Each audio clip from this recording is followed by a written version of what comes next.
C'est Claudine Goux. Je fais de la peinture, du dessin et de la gravure depuis, disons, 1971, à peu près, ce qui fait déjà un bail, hein. Et autrefois, dans un temps très lointain, j'ai fait mes études de médecine, mais je n'ai jamais exercé et j'ai toujours eu envie de faire de la peinture, en fait. Eh bien, je crois que dans les années 80, 81 peut-être, on habitait à Auch, dans le Gers, et j'ai reçu un coup de téléphone de Gérard Sandret, qui avait vu un dessin de moi dans une revue qui s'appelle Artension. Et il m'a demandé si je voulais exposer, mais à ce moment-là, le musée n'existait pas. Il avait sa petite galerie qui s'appelait la Galerie Imago, dans la rue de Bègle, qui est juste derrière la mairie, là. Et là, il faisait des petites expositions dans une petite échoppe, juste aménagée avec une petite salle pour exposer. Donc c'est comme ça que j'ai connu Gérard Sandret. Donc on est toujours resté en contact. Et puis après, il a ouvert ce qu'il a appelé le site de la création franche. Pas le musée, attention, il ne fallait pas l'appeler le musée.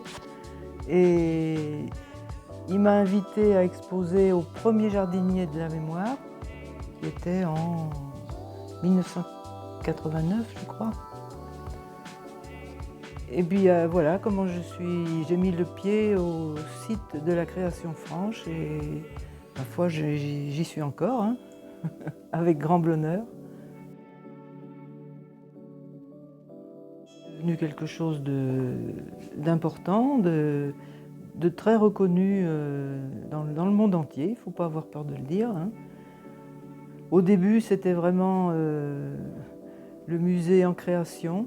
Il n'y avait pas Internet, il n'y avait pas l'ordinateur. Gérard Sandret faisait tout par téléphone. Et peu à peu, les relations avec d'autres musées ont commencé, avec d'autres personnes, avec beaucoup d'artistes. Et je vois que maintenant, c'est devenu un lieu incontournable pour la création franche et l'art singulier en général. C'est une bonne chose que le musée soit en rénovation-extension parce que c'est vrai qu'avec la renommée et le nombre d'œuvres qu'il y a, c'est une autre gestion, la gestion des tout débuts, incontestablement. Bon, il va être fermé pendant 2 ou 3 ans, mais j'espère que les fidèles de Bègle, de Bordeaux et d'ailleurs ne seront pas affectés par ça et qui reviendront à grands pas vers le musée, qui sera quelque chose de tout nouveau et comme une renaissance en quelque sorte. Une autre renaissance du même musée, mais rajeuni. Il a de la chance d'ailleurs de rajeunir ce musée, c'est pas donné à tout le monde.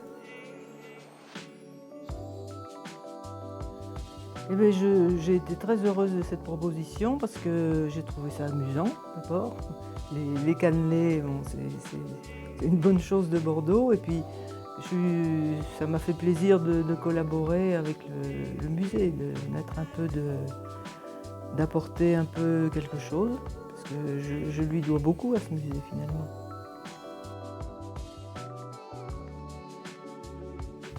Donc voilà un résumé un peu rapide, mais je suis très heureuse de cette collaboration et je remercie beaucoup toutes les personnes qui m'ont invitée à ce projet et j'espère qu'il y en aura d'autres.